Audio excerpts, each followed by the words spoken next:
Um, well, for me, I don't, I didn't distinguish for me. For the sisters, I really advise them to focus on reading the Quran. You have to read the Quran. You have to know your rights.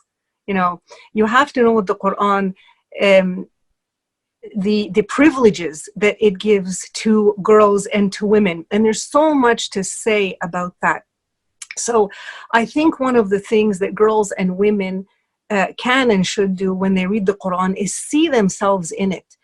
Focus on the stories that have females and see how they're treated and see what is said about them. You know, there's many examples when we look at the mother of Sittina Maryam, when she said to God, I am dedicating to you what is in my womb. And what did God give her? He gave her a girl. That is the most incredible thing. He could have given her a boy to begin with. She could have had Sayyidina Isa. No, he gave her a girl. The gift that he accepted for himself was a girl. How beautiful is that? And then he took this girl and he nurtured her and he inspired her and he gave her one of the greatest prophets in history, Sayyidina Isa alayhi salatu wasalam. Look at the story of the queen of Malikat Bilqis, the queen of Sheba. You know, and look at how she had interaction with the strongest king that ever lived. God didn't make her an unequal. He put her, they had a diplomatic exchange in modern terms. There's a diplomatic exchange between the two. I mean, he didn't go over and send his armies immediately and destroy her. No, there's this exchange, and we see how she very brilliantly navigated, so there wasn't a war between them. We see how they exchanged gifts, and ultimately how they settled their dispute. Now, the coolest thing is, of all the stories of the males in the Quran, it is only Malikat Saba, Bilqis, who actually brought her people into Islam. She actually became Muslim. And this is unlike all the stories that have to do with the men. And there's many, many other examples.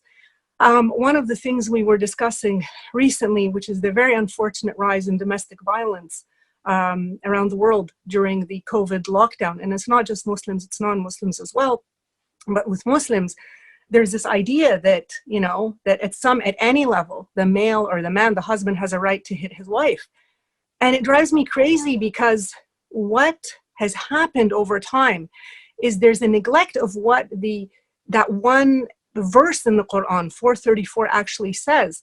434 talks about nushuz. You know, if you fear nushuz from your spouse, then there are these steps you can take. You know, advise them, don't have intimate relationships with them. And I firmly believe that wadrabuhunna means and separate from them.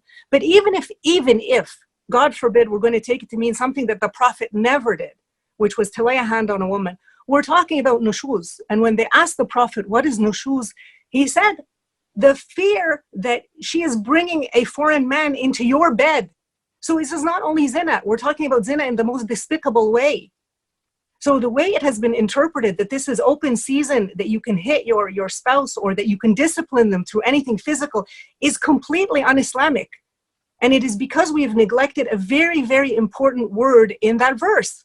And we've only looked at wadribuhunna. We didn't look at why. Why is he saying this?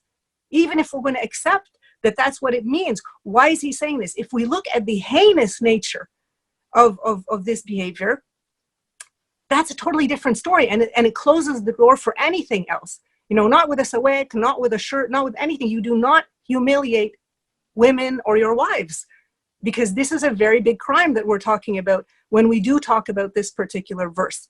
So my advice to women is know your rights. Know your God-given rights. Know how God represents you in the Quran and the honor and the dignity that he gives you, and stand up for your rights. Stand up for your rights from the Quran, not from anything else, from the Quran and the Sunnah.